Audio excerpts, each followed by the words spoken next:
आंध्र प्रदेश का श्रीशैलम, जिसे दक्षिण का कैलाश भी कहा जाता है, यहाँ एक ऐसा ज्योतिर्लिंग है जहाँ शिव और शक्ति दोनों एक साथ विराजमान है। तो आज मैं आपको लेके चल रही हूँ 12 ज्योतिर्लिंगों में से एक श्रीशैलम के दिव्य मल्लिकार्जुन ज्योतिर्लिंग के दर्शन पे, जहाँ शिव अर्जुन रूप में और माता पार्वती मल्लिका रूप में स्थापित हैं। तो दोस्तों, स्वागत है आपका मेरे इस ब्लॉग में। और आज अपने इस ब्लॉग में हम लोग बात करेंगे मल्लिकार्जुन दर्शन के जो मेरे एक्सपीरियंस हैं उसके बारे में, यहाँ कैसे पहुंचा जाए उसके बारे में, यहाँ पे दर्शन के क्या प्रोसेस है उसके बारे में, कहाँ ठहरा जाए, इन सभी बातों के बारे में आज हम लोग बात करने वाले हैं। तो बने रहिए मेरे इस ब्लॉग में। अगर आपको मेरा ये ब्लॉग पसंद आता है और इन्फॉर्मेटिव लगता है तो मेरे चैनल को जरूर सब्सक्राइब करिए, लाइक करिए, क्योंकि आपका एक सब्सक्राइब और एक लाइक मेरे लिए बहुत मायने रखता है। और अब अगर बात करें यहाँ पहुंचने की, तो यहाँ से जो सबसे नजदीकी रेलवे स्टेशन है वो मरकापुर है। तो अगर आप ट्रेन से आना चाह रहे हैं तो आप मरकापुर स्टेशन आए, और मरकापुर से जो श्रीशैलम की दूरी है वो 90 किलोमीटर है। स्टेशन से आप ऑटो लेकर बस स्टैंड जाएं। ऑटो का जो किराया होता है वो 20 रुपए का होता है।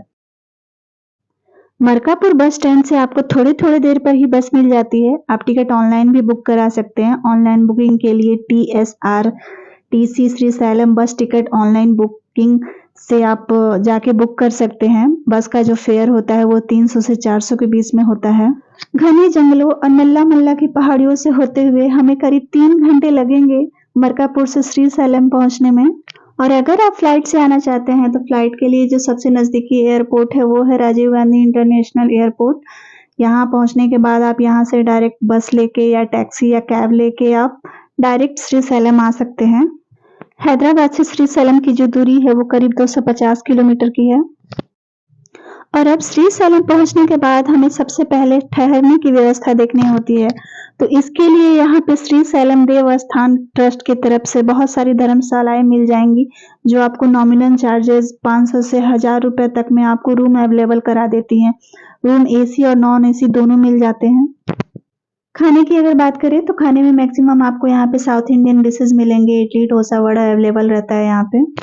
इसके अलावा श्रीशैलम देवस्थानम की तरफ से यहाँ अन्न प्रसाद की भी व्यवस्था रहती है, जिसमें आप फ्री भोजन कर सकते हैं।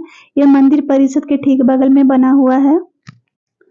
रूम लेकर फ्रेश होने के बाद हम निकल पड़ते हैं ज्योतिर्लिंग के दर्शन के लिए, और साथ ही माता आदि शक्ति के शक्तिपीठ के दर्शन के लिए। इस धाम की एक और विशेषता यह है कि यहाँ ज्योतिर्लिंग के साथ 51 शक्तिपीठों में से एक ब्रह्मरंभा शक्तिपीठ भी स्थित है। यानी एक ही स्थान पे यहाँ भगवान शिव और माता शक्ति दोनों का ही आशीर्वाद हमें प्राप्त होता है। मंदिर में दर्शन करने जाने से पहले आपको अपने मोबाइल और कैमरा दोनों को ही जमा कराना पड़ेगा। मंदिर के बाहर आपको फ्री लॉकर और शू लॉकर अवेलेबल रहते हैं, जहां आप फ्री में अपने मोबाइल और कैमरा को रख सकते हैं। मंदिर परिसर में अंदर जाने के बाद आप 4 तरीके से दर्शन कर सकते हैं। पहला कि अगर आप नॉर्मल दर्शन करना चाहते हैं तो आप नॉर्मल लाइन में लगकर बस आगे बढ़ते जाएं। इसमें आपको 5 से 6 घंटे का समय लग सकता है। दूसरा, 150 रुपए का सिर्फ दर्शन का टिकट लेना पड़ता है। इस टिकट की बुकिंग ऑनलाइन ही करनी है आपको। इसमें भी आपको 4 से 5 घंटे लग सकते हैं।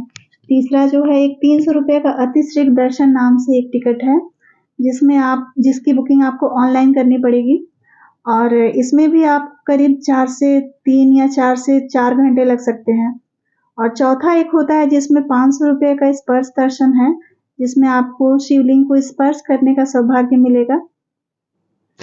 मल्लिकार्जुन ज्योतिर्लिंग दर्शन करने का हमारा एक्सपीरियंस कुछ अलग था।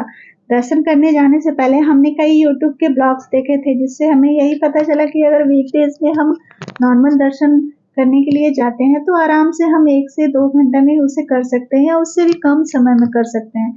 इसलिए हमने तो पहले तो कोई स्पेशल दर्शन की बुकिंग नहीं करवाई थी, और हम नॉर्मल लाइन में ही लगकर दर्शन करने के लिए आगे बढ़े।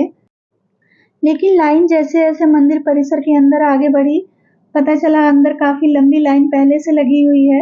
मंदिर में वेटिंग कंपार्टमेंट बनाए गए हैं, जिसमें क्यू में लगे श्रद्धालुओं को कंपार्टमेंट में भरा जाता था, और जब भर जाते तो फिर दूसरे या तीसरे कंपार्टमेंट में भरा जाता था।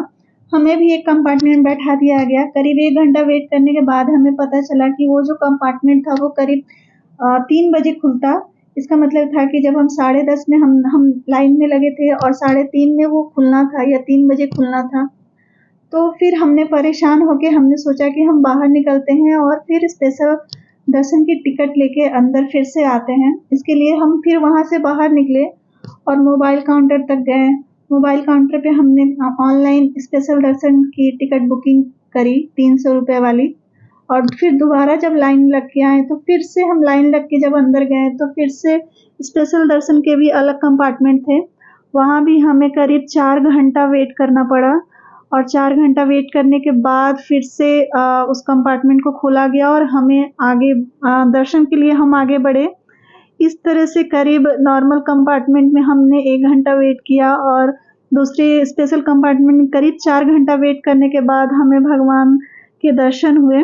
तो फ्रेंड्स, ये मेरा दर्शन का एक्सपीरियंस था जो मैंने आपसे शेयर किया। भीड़ होने पे शायद इतना समय लग सकता है, लेकिन दर्शन बहुत सुकून भरा था। तो इन सारी बातों से कोई बहुत ज्यादा फर्क नहीं पड़ता।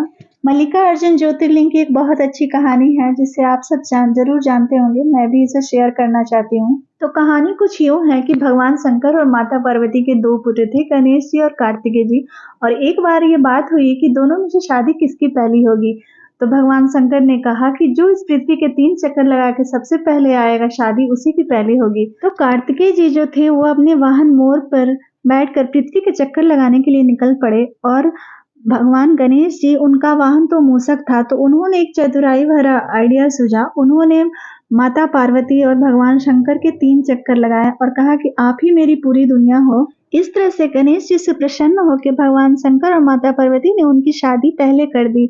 जब पृथ्वी के चक्कर लगा के कार्तिकेय भगवान वापस आया तो यह देखकर वो बहुत नाराज हुए, और नाराज होकर वो क्रौंच पर्वत पर चले आए। अपने नाराज पुत्र कार्तिकेय को ही मनाने के लिए माता पार्वती और भगवान शंकर श्रीशैलम की पहाड़ियों में आकर ज्योतिर्लिंग के रूप में स्थापित हुए। तो फ्रेंड्स, उम्मीद है कि आपको मेरा ये ब्लॉग बहुत पसंद आया होगा। तो आज के अपने इस वीडियो को मैं यहीं ख़त्म करती हूँ। अगर आपको जो पसंद आया हो तो ज़रूर से मेरे चैनल को लाइक और सब्सक्राइब करें। मिलती हूँ अपने नेक्स्ट वीडियो में, तब तक के लिए बाय।